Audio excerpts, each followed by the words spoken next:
অনেকেই ভাবেন যে একটা ভিডিও করা মানে কতটা সোজা। আসলে কিন্তু ব্যাপারটা তা না। আজকে আমি আপনাদের সাথে একটা ভিডিও শেয়ার করব যে একটা ভিডিওর পিছনে কতটা কষ্ট করতে হয়, বা শুধু ভিডিও করলেই হয় না, তারপরে যে ভয়েস ওভার দেওয়া, ভিডিওটা এডিট করা, কোন সময় কোনটা দিলে ভালো হবে, সব কিছু যে একটা ম্যানেজ করতে হয়। তো এই নিয়ে আজকে একটা ভিডিও আমি আপনাদের সাথে শেয়ার করব। নমস্কার সবাইকে, আশা করি আপনারা সবাই ভালো আছেন। প্রথমে দেখতেই পেলেন যে আমি কদবেলটা ভাঙছিলাম। আর এই কদবেলটা হচ্ছে আমার শ্বশুর বাসা থেকে আমি নিয়ে এসেছিলাম আমাদের বাসায়। কারণ আমাদের বাসায় আসলে সবাই পছন্দ করে কদবেল, প্লাস আমিও অনেক পছন্দ করি। তো কদবেলটা ভেঙে নেওয়ার পরে, কদবেলটা ফুল পাকা ছিল না, একটু একটু পাকা ছিল, তবে একটু একটু কাঁচা ছিল, তবে কদবেলটা কিন্তু খুবই টেস্ট ছিল। তো এই যে দেখতেই পেলেন যে আমি প্রথমে কদবেলটা ভেঙে নিলাম।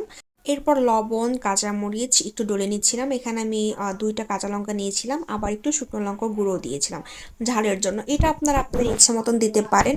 এরপর খুব সুন্দর করে আমি কদবেলটা মেখে নিচ্ছিলাম। যেহেতু কদবেলটা খুব পাকা ছিল না, একটু শক্ত শক্ত ছিল, এর কারণে খুব ভালোভাবে একটু ডলে নিচ্ছিলাম।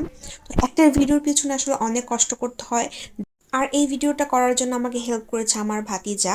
তো ও আমাকে এই ভিডিওটা আজকে করে দিয়েছিল। আর যখন কেউ না থাকে তখন নিজেরই এক হাত দিয়ে ভিডিও করতে হয়, আবার এক হাত দিয়ে সব কিছু দিয়ে তারপর আসলে ভিডিও করতে হয়।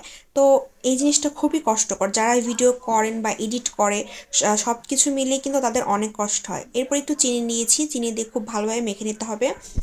আপনাদের সামনে আসলে আমরা পারফেক্টটা ধরে তুলি, কিন্তু পারফেক্টের পেছনে যে এত কষ্ট করতে হয় সেটা হয়তো বা আপনারা বুঝতে চাইলেও আপনারা হয়তো বা বুঝতে পারেন না। মনে করেন যে একটা ভিডিও, তো 2-3 মিনিটের একটা ভিডিও বা 15 সেকেন্ডের একটা ভিডিও কতই বা কঠিন, তাই না? আসলে কিন্তু ব্যাপারটা তা না। একটা ভিডিওর পিছনে কিন্তু অনেক কষ্ট করতে হয়, অনেক ধৈর্য নিতে হয়, অনেক সব কিছুই আসলে। ফ্যামিলি যদি সাপোর্ট না করে, আমি জানি না আমার এই ভিডিওটা আপনারা কতজন দেখবেন বা কতজনের কাছে কবে কবে মানে পৌঁছাবে। তো যখনই এই ভিডিওটা দেখবেন, আশা করি আপনারা সুন্দর একটা কমেন্ট করে যাবেন যে আপনাদের সাথেও এমন হয় কি না। বা মানুষ তো ভাবেই যে যারা ভিডিও দেখে তারা তো অনেক ভাবে যে না, এই ভিডিওর মধ্যে কি আছে, 2-3 মিনিটের ভিডিও বা 15 সেকেন্ডের ভিডিও সোজাই তো, করতে তো কোনো সময় লাগে না।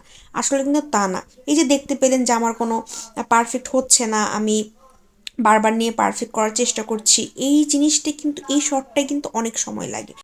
এই পারফেক্টটা করার জন্য অনেক ধৈর্য শক্তি করতে হয়। এবং শুধু আমি না, আমার আশেপাশে যেসব লোকজন থাকে যারা আমাকে ভিডিওতে হেল্প করে, তারাও কিন্তু অনেক ধৈর্য সহকারে আমার সাথে সেমভাবে তারা আমাকে সময় দেয়। তো সব কিছু মিলিয়ে আসলে তাদের প্রতি আমার অনেক ধন্যবাদ, যারা আমাকে সাহায্য করে বা যারা আমাকে এত সুন্দর সাপোর্ট করে। আমার ফ্যামিলি, আমার শ্বশুরবাড়ির ফ্যামিলি আমাকে কিন্তু সবাই সাপোর্ট করে এইসব জিনিসের জন্য।